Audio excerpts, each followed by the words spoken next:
نحمده ونصلي على رسوله الكريم أما بعد فأعوذ بالله من الشيطان الرجيم بسم الله الرحمن الرحيم رب اشرح لي صدري ويسر لي أمري واحلل عقدة من لساني يفقه قولي رب زدني علما اللهم بسم فقهنا في الدين اللهم الله الرحمن الرحيم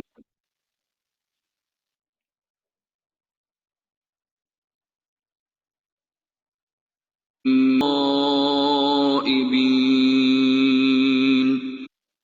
الحمد لله الحمد لله الحمد لله والوزن يومئذ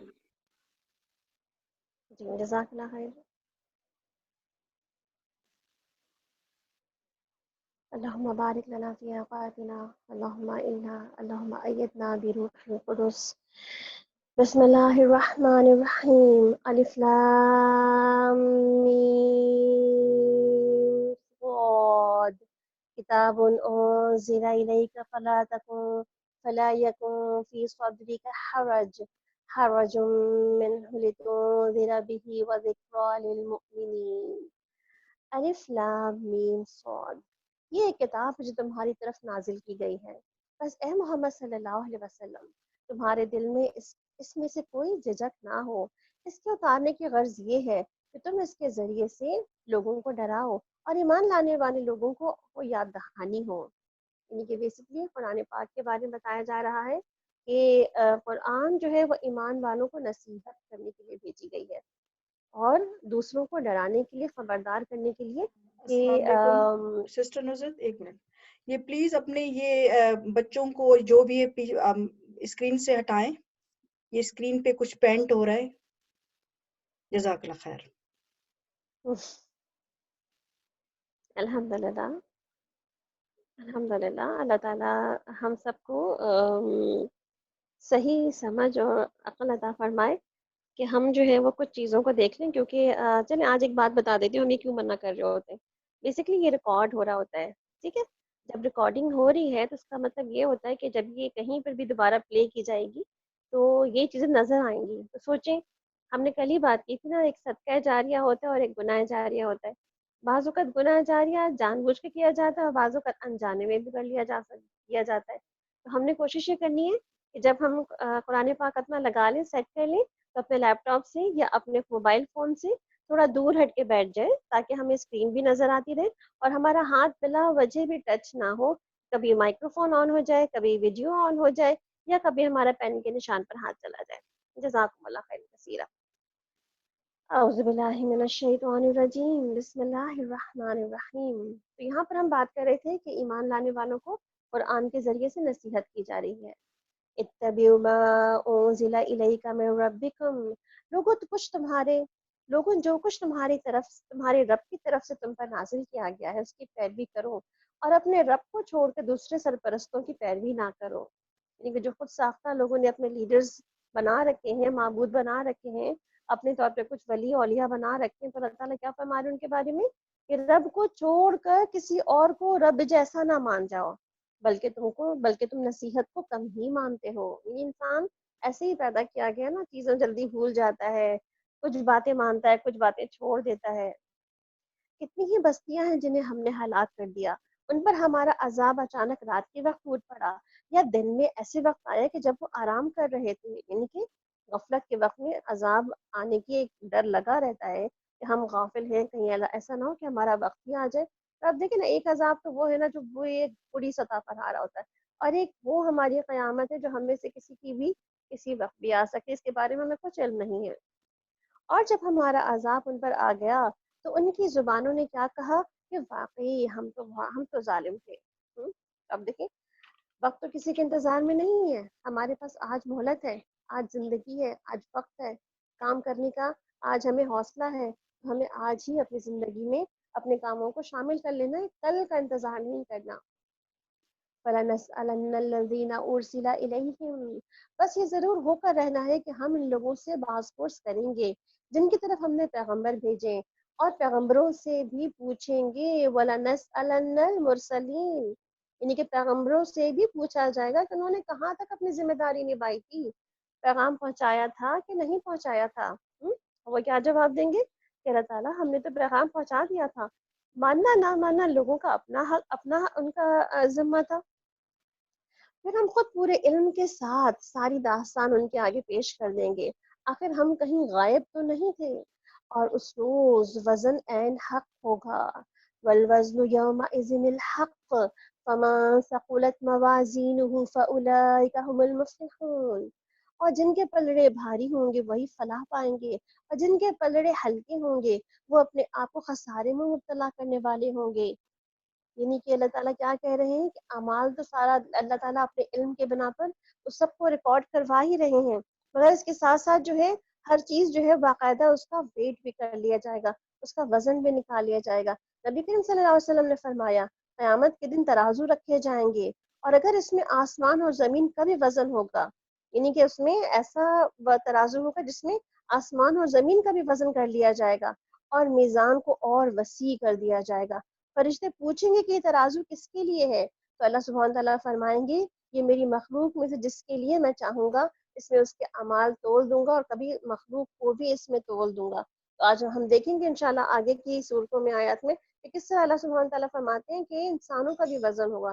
جسے آپ وسلم فرماتے ہیں نا کہ کچھ لوگ ایسے بھی ہوں گے جن کا وزن مچھر کے پر کے برابر بھی نہ ہوگا، تو اس کا مطلب ہے کہ اعمال بھی تولے جائیں گے اور اعمال نامے کے ساتھ انسان بھی تولے جائیں گے۔ اللہ تعالیٰ ہمارے اعمال نامے کو وزنی کرے، اس میں نیک اعمال سے اس میں بھر دے انشاءاللہ، اور ہمارے سیدھے ہاتھ میں اللہ تعالیٰ ہمارا اعمال نامہ انشاءاللہ ہمیں دے اور ہمیں کامیاب کرے اس دن جس دن اعمال نامہ بانٹا جائے گا۔ آمین۔ کیونکہ وہ ہماری آیات کے ساتھ ظالمانہ برتاؤ کرتے رہے، ہم نے تمہیں زمین میں بسایا اور تمہارے لیے یہ سامان عبرت فراہم کیا، مگر تم لوگ کم ہی شکر کرتے ہو۔ یعنی کہ اللہ تعالیٰ نے اتنا سامان زندگی ہمیں دے دیا ہے زندہ رہنے کے لیے، جینے کے لیے، اور اس کے باوجود بھی ہم شکر ادا نہیں کرتے، ان نعمتوں کی فراوانی سے کچھ سیکھتے ہی نہیں ہے۔ ہم نے تمہاری تخلیق کی ابتدا کی، اور پھر تمہاری صورت بنائی، پھر فرشتوں سے کہا کہ آدم کو سجدہ کرو۔ اب یہاں سے جو ہے وہ ہم نے پیچھے سورہ البقرہ میں تخلیق آدم کا قصہ سنا تھا، تخلیق آدم کا یہ قصہ دوبارہ اس صورت میں سورہ اعراف میں نظر آ رہا ہے، اور کچھ اور ڈیٹیل کے ساتھ یہاں پر آ رہا ہے۔ تو ہم دیکھتے ہیں کہ آج ہمیں اور مزید اس واقعے میں کیا چیزیں ڈیٹیل کے ساتھ اللہ سبحانہ تعالیٰ ہمیں بتانا چاہ رہے ہیں۔ اور اس میں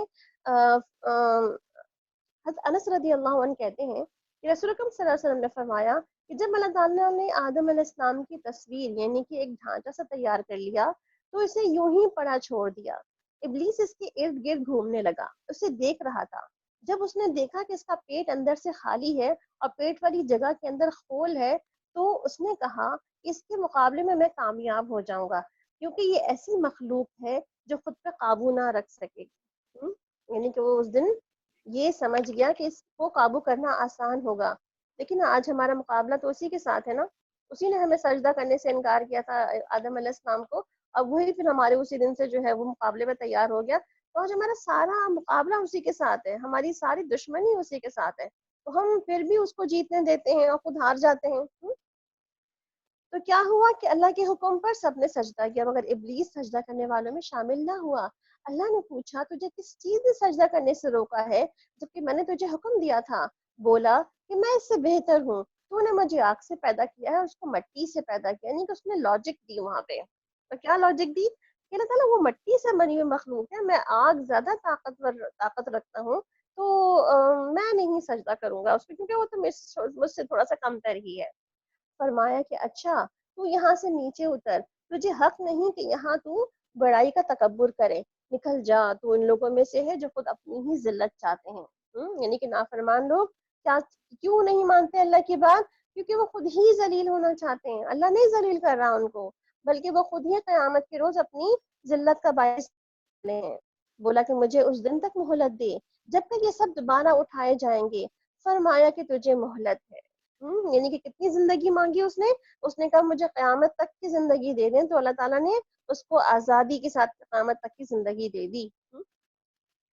حضرت جابر رضی اللہ عنہ کی روایت ہے کہ نبی کریم صلی اللہ علیہ وسلم نے فرمایا کہ شیطان تم میں سے ہر ایک کے پاس اس کے ہر کام میں موجود رہتا ہے، یہاں تک کہ وہ کھانا کھانے کے وقت بھی، یعنی کسی وقت بھی کسی وقت بھی آپ کا پیچھا نہیں چھوڑ جاتا. آپ سو جاتے ہیں مگر وہ آپ کے پاس پھر بھی موجود رہتا ہے.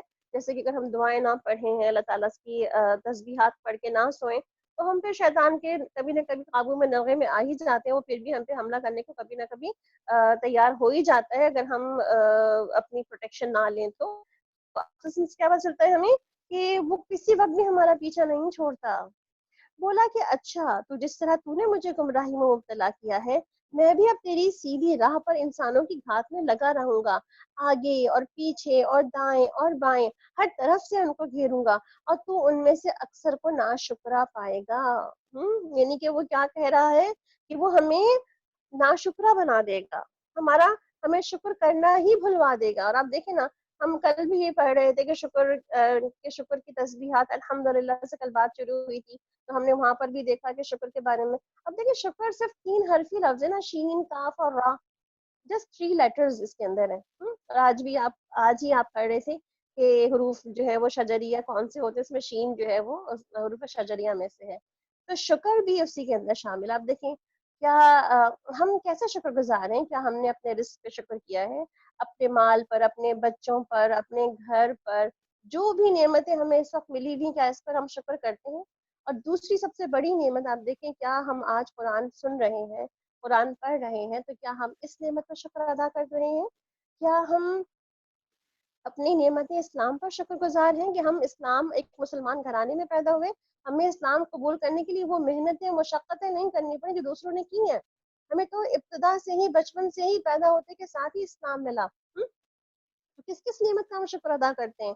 اور آپ دیکھیں شکر 3 طرح سے ہوتا ہے نا. ہم دل سے شکر کرتے ہیں، یعنی کہ جذبات میں سے بھی خوشی کا اظہار ہو کہ ہم واقعی شکر گزار بندے ہیں. زبان سے بول کر اظہار کریں الحمدللہ. آپ دیکھیں جن کا کلمہ الحمدللہ ہوتا ہے، تو ہم نے کل ہی دیکھا کہ الحمدللہ کی تسبیحات بھی بے شمار ہیں، الحمدللہ سے شروع ہونے والی بہت ساری دعائیں بھی بے شمار ہیں. تو کچھ نہ کچھ ہماری زبان پر اللہ کا شکر کا کلمہ جاری رہنا چاہیے. پھر جوارے سے بھی شکر لینے کی، اپنی اعضاء سے بھی ہم شکر ادا کرتے ہیں. اور اعضاء سے شکر کی بہت ساری مثالیں ہیں. کچھ عبادات ہماری اعضاء سے شکر کی مثالیں بن جاتی ہیں، اور کچھ ہمارے دن بھر کے کام ہماری اعضاء سے شکر کی مثال بن جاتے ہیں. تو آپ دیکھیں یہاں پر شیطان نے کیا کہا کہ میں اکثریت کو ناشکرا کر دوں گا. تو آج اب دیکھیں، آج ہمارا الٹیمیٹ چیلنج کیا ہے؟ شیطان کو ہرانا. اور آج آپ دیکھیں گے انشاءاللہ کہ ہم اونچائی پہ کیسے جا سکتے ہیں، بلندی پہ کیسے جا سکتے ہیں، جب ہم شیطان کو ہرا دیں. اور شیطان کو ہرانے کے لیے ہمیں شکر گزار بننا پڑے گا، عملی ثبوت دینا پڑے گا کہ اللہ سبحانہ تعالیٰ ہم تو واقعی میں اللہ تیرا شکر گزار ہیں، شکر حال میں کر رہے ہیں. تو نے کچھ ہمیں دیا ہے تو بھی، نہیں دیا ہے تو بھی، کم دیا ہے تو بھی، اور اگر دے کے لے لیا ہے تو بھی ہم تیرے ہی شکر گزار ہیں. فرمایا کہ نکل جا یہاں سے ذلیل اور ٹھکرایا ہوا، یقیناً اور یقین رکھ اس میں سے جو تیری پیروی کریں گے تجھ سمیت ان سب کو جہنم میں بھر دوں گا.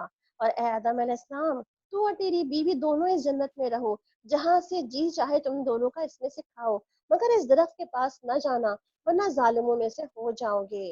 فوسوس لہم الشیطان، پھر شیطان نے ان دونوں کو بہکایا تاکہ ان کی شرمگاہیں جو ایک دوسرے سے چھپائی گئی تھیں ان کے سامنے کھول دے.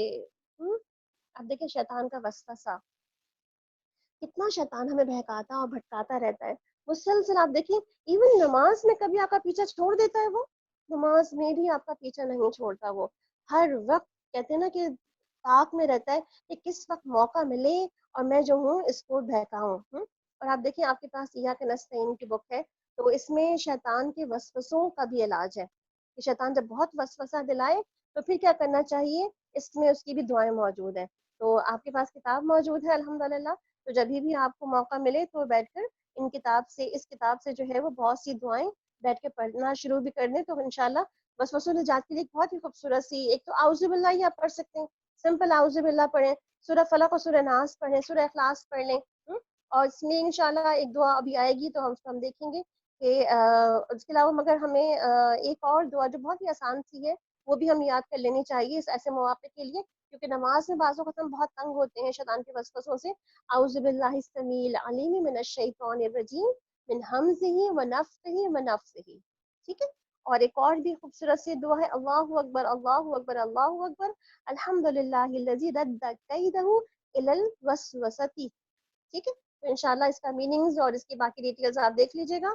یہ ہم نے ایاک نستعین بک کی پیج 35 پہ یہ وسوسوں سے نجات کی دعائیں موجود ہیں, تو یہاں سے آپ اس کو چیک کر سکتے ہیں انشاءاللہ. ٹھیک ہے, آج جتنی بھی دعائیں آؤں گی میں آج ریفرنس دیتی رہوں گی, آپ بس اس کو چیک کرتے جائیے گا اور اس کو نکال کر انشاءاللہ پڑھیے گا بیٹھ کے. پھر ہم دیکھیں کہ شیطان جی شیطان کی بات ہو رہی ہے, تو ایک آپ سے بک بھی شیئر کی گئی ہے آپ کی اسکرین پر, جو کہ مقاعد الشیطان ہے, شیطان کی چالیں. اور اس بک کے اندر جو ہے وہ بہت ساری چالوں کو ایک جگہ جمع کر دیا گیا ہے. بک تو عربک میں ہے مگر الحمدللہ اس کا ٹرانسلیشن بھی الحمدللہ آ گیا ہے, اور ہماری استاذہ نے اس کو پڑھایا بھی بہت اچھے طریقے سے, فرحت ہاشمی نے ہے. تو اگر کوئی بھی اس کتاب کو پڑھنا چاہے تو ویب سائٹ پہ اس کتاب کا لنک موجود ہے, انشاءاللہ کتاب شیئر کر دیں گے آپ کے ساتھ, آپ اس کو کھول کے بھی دیکھ لیجیے گا. اور پلس جو ہے وہ اس کی آڈیوز بھی وہاں موجود ہے, آپ اس کو باقاعدہ فالو کر سکتے ہیں. اگر واقعی ہمیں جاننا ہے نا ہمارا دشمن کس طرح وار کرتا ہے ہمیں, تو آپ دیکھیں دشمن کو جتنا جانیں گے نا صحیح سے, اتنا ہی اس سے بچنے کی بھی ہمیں راہ ہمیں صحیح سے زیادہ پتہ چل جائے گی. الحمدللہ. پھر یہاں پہ اللہ سبحانہ تعالیٰ کیا فرما رہے ہیں کہ شیطان نے ان دونوں کو بہکا دیا, اور ان دونوں سے جو چیز چھپائی گئی تھی ان کے سامنے ان کی شرمگاہیں کھول دیں, اور اس نے ان سے کہا تمہارے رب نے تمہیں جو اس درخت سے روکا ہے اس کی وجہ اس کے سوا کچھ نہیں, کہیں تم فرشتے نہ بن جاؤ یا تمہیں ہمیشہ کی زندگی نہ حاصل ہو جائے. اور اس نے قسم کھا کر ان سے کہا میں تمہارا سچا خیر خواہ ہوں. اب دیکھیں کتنا جھوٹ بولا اس نے کہ میں سچا خیر خواہ ہوں. اور ایسے ہی ہمارے بہت سے دوست ہمارے جھوٹ بولتے ہیں نا ہمارے ساتھ کہ میں بہت کیئر کرتا ہوں, جسٹ کیئر فار یو, کہ مجھے بہت میرا دل دکھتا ہے تمہارے لیے, تم اس طرف کیوں جا رہی ہو, کہاں یہ کام کر رہی ہو, کیوں اپنا وقت ضائع کری, کیوں زندگی ضائع کر رہی ہو, چھوڑو اس کو کسی اور کام کی طرف چلتے ہیں. اور کیا کہتے ہیں ہم بہت سچے بہت سنسیئر ہیں تمہارے ساتھ. اللہ سبحانہ تعالیٰ کیا فرما رہا ہے یہاں پر کہ اس نے بھی کیا کہا کہ میں بہت سنسیئر ہوں تمہارے ساتھ, تمہارا سچا دوست ہوں, سچا خیر خواہ ہوں, مگر سب سے بڑا جھوٹ اس کا یہی تھا. اس طرح دھوکہ دے کر کے اس نے ان دونوں کو رفتہ رفتہ اپنی طرف مائل کر لیا. آخر جب انہوں نے درخت کا مزہ چکھا تو ان کے سطر ایک دوسرے کے سامنے کھل گئے, اور وہ اپنے جسموں کو پتوں سے ڈھانکنے لگے جنت کی. یعنی کہ کیا ہوا, جو حکم اللہ کی طرف سے تھا کہ نہ جانا اس درخت کے قریب, تو کیا کہا جب درخت کے قریب بھی چلے گئے, قریب جانے سے ہی منع کیا تھا, وہ تو قریب کیا چلے گئے, درخت کا پھل بھی کھا لیا, تو جو پھل کھانے کے نقصانات تھے وہ سامنے آ گئے. اور وہ کیا تھا, جسم سے جنت کے جو کپڑے تھے وہ جنت کے کپڑے ہی اتر گئے. اب دیکھیں شیطان بھی کیا چاہتا ہے, ہمارے کپڑوں کو ہی تو سارا دشمنی اس کے ہمارے کپڑوں کے ساتھ ہی تو ہے. اس نے ہمارے ماں باپ کو جو ہے جنت سے اس حالت میں نکلوایا, اور اب وہ بھی دنیا میں آ کے بھی ہم سے بھی وہی چاہتا ہے, کم سے کم مختصر سے مختصر کپڑے, زیادہ سے زیادہ ریویلنگ ڈریسز, زیادہ سے زیادہ جو ہے وہ کٹس اینڈ ہولز والے شارٹ والے کپڑے, ایسے جس سے ہم زیادہ سے زیادہ ننگے ہو سکیں, زیادہ سے زیادہ کھل کر اپنے ہاتھوں کو, اپنے جسموں کو, اپنے لیگس کو, اپنے پاؤں کو سامنے لا سکیں. آپ دیکھیں یہی شیطان کا طریقہ ہے جو ہمیں بہت ڈفرینٹ طریقے سے فیشن کے نام پہ جو نا کہتے ہیں ہمیں ٹریک کر رہا ہوتا ہے, ہمیں وہ کس طرح سے اپنی اس میں ڈھپے لے کر آ رہا ہوتا ہے. تو ہمیں سوچنے کی ضرورت ہے کہ شیطان کس طرح وار کرتا ہے, ہمیں پتا ہوگا تو ہی ہم بچ پائیں گے. تب ان کے رب نے انہیں پکارا اور کہا کہ میں نے تمہیں اس درخت سے روکا نہ تھا اور کہا نہ تھا کہ شیطان تمہارا کھلا دشمن ہے.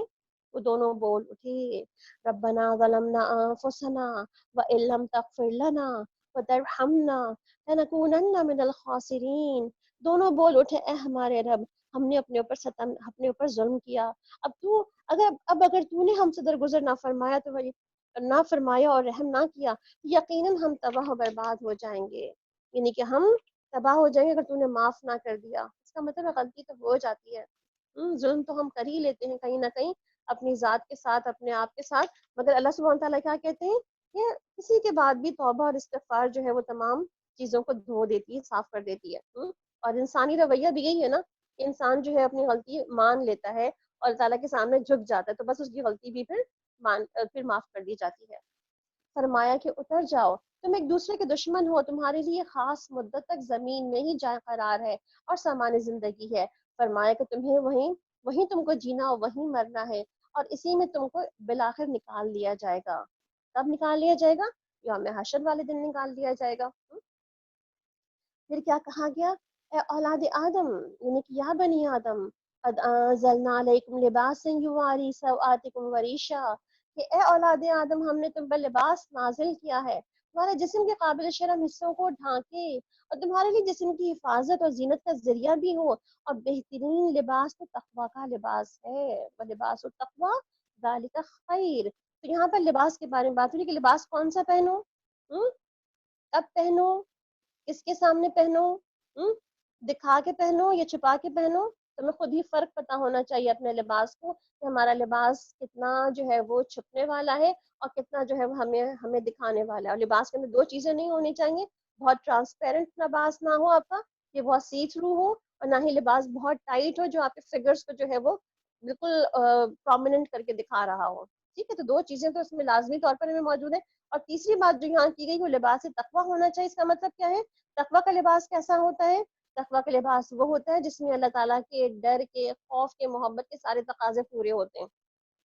یعنی کہ وہ لباس وہ کہیں سے کٹا چھٹا پھٹا نہ ہو جس سے جسم دکھ رہا ہو، کہیں سے اونچا، کہیں سے چھوٹا، کہیں سے ایسے کٹس اور ہولز نہ ہو جہاں سے جسم دکھ رہا ہو، اور کہیں سے اتنا ٹائٹ اور اتنا جو ہے ٹرانسپیرنٹ نہ ہو جسم سے دکھ رہا ہو.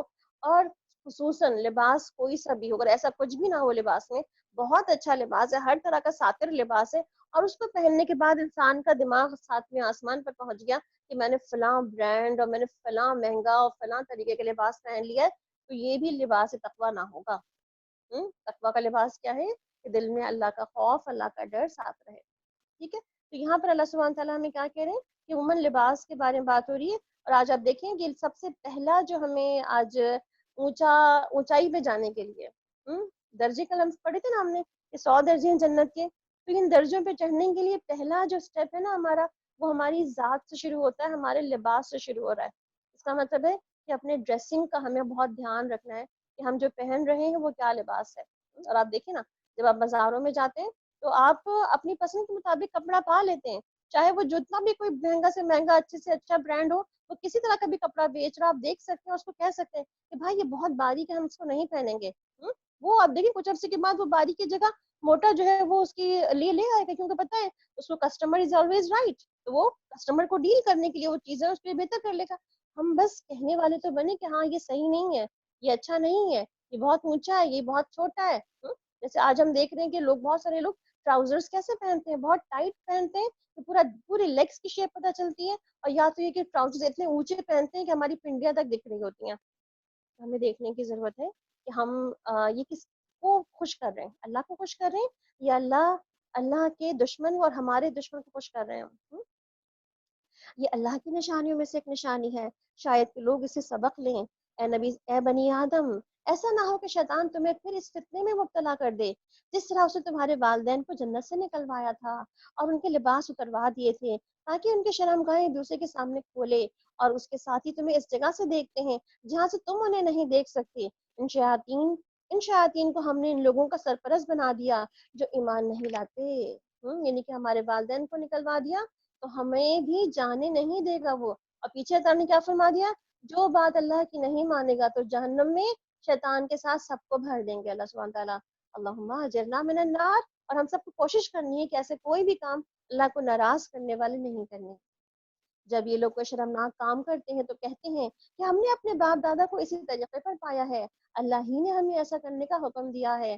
ان سے کہو کہ اللہ بے حیائی کا حکم نہیں دیا کرتا، کیا تم اللہ کا نام لے کر کے وہ باتیں کرتے ہو جن کے متعلق تمہیں علم نہیں ہے؟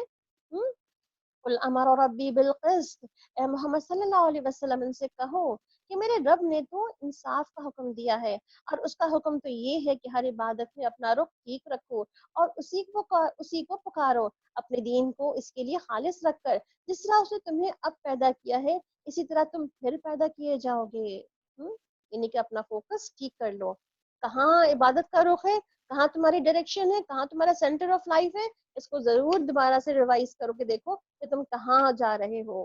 اگر ایک گروہ کو اس نے سیدھا راستہ دکھایا ہے تو اگر دوسرے گروہ پہ گمراہی مسلط ہو کر رہ گئی کیونکہ انہوں نے اللہ کے بجائے شیاطین کو اپنا سرپرست بنا لیا ہے اور وہ سمجھ رہے ہیں کہ ہم سیدھی راہ پر ہیں. کیسے سمجھ رہے ہیں سیدھی راہ پر ہیں؟ اپنی لاجکس دینے کے بعد، اپنی ججمنٹس دیکھنے کے بعد کہ ہم نے تو یہی سمجھا تھا. شیطان کے بہکانے پر بھی کیا کہتے ہیں کہ ٹھیک ہے ہمیں، اور دوسرا جو آج تو لوگ کھلم کھلا کہتے ہیں کہ شیطان کیا بہکائے گا، ہم تو خود ہی شیطان بن چکے ہیں. تو یہ بھی کہنا جو ہے وہ اللہ کی نافرمانی والی بات ہے نا کہ اللہ تعالیٰ نے ہمیں جو بننے سے منع فرمایا ہم اسی کے بننے کے دعوے کیے جا رہے ہیں آج.